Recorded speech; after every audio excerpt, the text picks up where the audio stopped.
യൂദിത്ത് 11 അധ്യായം. യൂദിത്ത് ഹോളോഫർണസുമായി സംസാരിക്കുന്നു. ഹോളോഫർണസ് അവളോട് പറഞ്ഞു, സ്ത്രീയെ ധൈര്യമായിരിക്കുക, ഭയപ്പെടേണ്ട. ലോകാധിപതിയായ നബുക്കദ്നേസറിനെ സേവിക്കാൻ തയ്യാറായ ഒരു വ്യക്തിയെയും ഞാൻ ഉപദ്രവിച്ചിട്ടില്ല. മലനാട്ടിൽ വസിക്കുന്ന നിന്റെ ജനം എന്നെ അവഹേളിച്ചില്ലായിരുന്നുവെങ്കിൽ ഞാൻ ഒരിക്കലും അവരുടെ നേരെ കുന്തമുയർത്തുകയില്ലായിരുന്നു. അവർ തന്നെ വിളിച്ചു വരുത്തിയ അനർത്ഥങ്ങളാണിത്. നീ അവരെ വിട്ട് ഞങ്ങളുടെ അടുത്തേക്ക് ഓടിപ്പോന്നത് എന്തിനെന്ന് പറയുക. നീ സുരക്ഷിതയാണ്, ധൈര്യമായിരിക്കുക. ഇന്ന് രാത്രി മുതൽ നിന്റെ ജീവൻ സുരക്ഷിതമാണ്. ആരും നിന്നെ ദ്രോഹിക്കുകയില്ല. എൻ്റെ യജമാനനായ നബുക്കദ്നേസറിൻ്റെ സേവകരോടെന്ന പോലെ എല്ലാവരും നിന്നോട് സ്നേഹപൂർവ്വം പെരുമാറും. യൂദിത്ത് പറഞ്ഞു, അങ്ങയുടെ ദാസിയായ എൻ്റെ വാക്കുകൾ ശ്രവിച്ചാലും അങ്ങയുടെ സന്നിധിയിൽ സംസാരിക്കുന്നതിന് എന്നെ അനുവദിക്കുക. ഈ രാത്രിയിൽ എൻ്റെ യജമാനനോട് ഞാനൊരു അസത്യവും പറയുകയില്ല. മാത്രമല്ല, ഈ ദാസി പറയുന്നതനുസരിച്ച് പ്രവർത്തിച്ചാൽ ദൈവം അങ്ങ് മുഖാന്തരം പലതും നിർവഹിക്കും.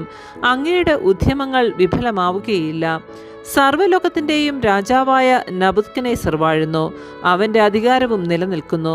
അവനാണല്ലോ സർവ്വസൃഷ്ടികളെയും നയിക്കുന്നതിന് നിന്നെ നിയോഗിച്ചിട്ടുള്ളത്. നീ മൂലം മനുഷ്യർ അവനെ സേവിക്കുന്നു.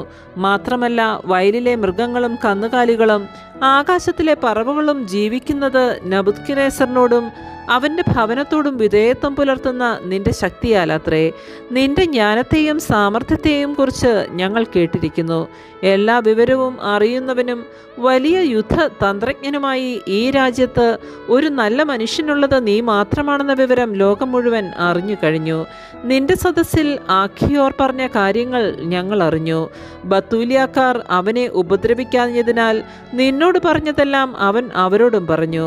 അതിനാൽ എൻ്റെ യജമാനനും നാഥനുമായ നീ അവൻ പറഞ്ഞത് അവഗണിക്കുകയോ വിസ്മരിക്കുകയോ അരുത്. അത് സത്യമാണ്. തങ്ങളുടെ ദൈവത്തിനെതിരായി പാപം ചെയ്താലല്ലാതെ ഞങ്ങളുടെ ജനത്തെ ശിക്ഷിക്കുവാനോ വാളിനിരയാക്കുവാനോ ആർക്കും സാധിക്കുകയില്ല. എൻ്റെ യജമാനൻ പരാജയപ്പെടുകയോ അവൻ്റെ ലക്ഷ്യങ്ങൾ വിഫലമാവുകയോ ഇല്ല. കാരണം മരണം അവരുടെ മേൽ വീഴും. തെറ്റ് ചെയ്യുമ്പോൾ സംഭവിക്കുന്നത് പോലെ ദൈവം കോപിക്കത്തക്ക വിധം അവർ പാപം ചെയ്തിരിക്കുന്നു. അവർ ശേഖരിച്ച ഭക്ഷണ സാധനങ്ങൾ തീർന്നു, വെള്ളവും തീരാറായി. നാൽക്കാലികളെ കൊല്ലാൻ അവർ ആലോചിക്കുന്നു. ദൈവം തൻ്റെ നിയമത്താൽ വിലക്കിയ ഭക്ഷണം കഴിക്കുവാനും അവർ ഉറച്ചിരിക്കുന്നു.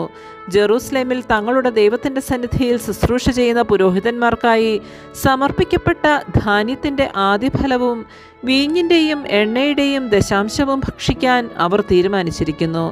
ജനത്തിൽ ആരെങ്കിലും അത് കൈകൊണ്ട് തൊടുന്നത് പോലും നിയമവിരുദ്ധമാണ്. ജെറൂസലേം നിവാസികൾ പോലും ഇങ്ങനെ ചെയ്യുന്നതിനാൽ ആലോചനാ സംഘത്തിൽ നിന്നുള്ള അനുവാദത്തിന് അവർ അങ്ങോട്ട് ആളയച്ചിരിക്കുന്നു.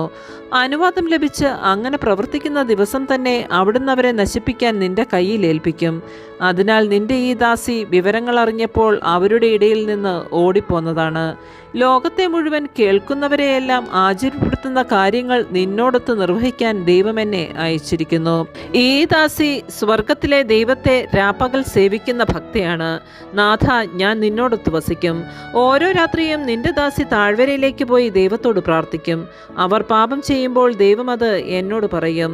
ഞാൻ വന്ന് നിന്നെ അറിയിക്കും. അപ്പോൾ നിനക്ക് സൈന്യസമേതം പുറപ്പെടാം.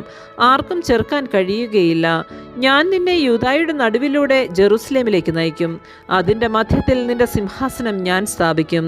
നീ അവരെ ഇടയനില്ലാത്ത ആടുകളെ പോലെ നയിക്കും. നിനക്കെതിരെ കുരയ്ക്കാൻ പട്ടി പോലും വാ തുറക്കുകയില്ല.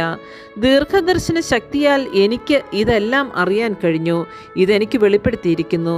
നിന്നോട് പറയാൻ ഇതാ ഞാൻ അയക്കപ്പെട്ടിരിക്കുന്നു. ഹോളോഫർണസും സേവകന്മാരും അവളുടെ വാക്കുകളിൽ പ്രീതി പൂണ്ടു. അവളുടെ ജ്ഞാനത്തിൽ ആശ്ചര്യം കൊള്ളുകയും ചെയ്തു. അവർ പറഞ്ഞു, ലോകത്തിൻ്റെ ഒരറ്റം മുതൽ മറ്റേ അറ്റം വരെ അന്വേഷിച്ചാലും സൗന്ദര്യത്തിലും ജ്ഞാനത്തോട് സംസാരിക്കാനുള്ള ചാതുര്യത്തിലും ഇതുപോലെ ശ്രേഷ്ഠയായ ഒരുവളെ കണ്ടെത്തുകയില്ല. ഹോളോഫർണസ് അവളോട് പറഞ്ഞു, ഞങ്ങളുടെ കരങ്ങൾക്ക് ശക്തി നൽകുവാനും എൻ്റെ യജമാനനെ അവഹേളിക്കുന്നവർക്ക് നാശം വരുത്തുവാനും നിന്നെ നിന്റെ ജനത്തിൽ നിന്ന് ഞങ്ങളുടെ അടുത്തേക്ക് അയച്ച ദൈവത്തിൻ്റെ പ്രവൃത്തി ഉത്തമം തന്നെ. നീ കാഴ്ചയിൽ സുന്ദരിയാണെന്ന് മാത്രമല്ല, ഭാഷണ ചാതുര്യം ഉള്ളവളുമാണ്.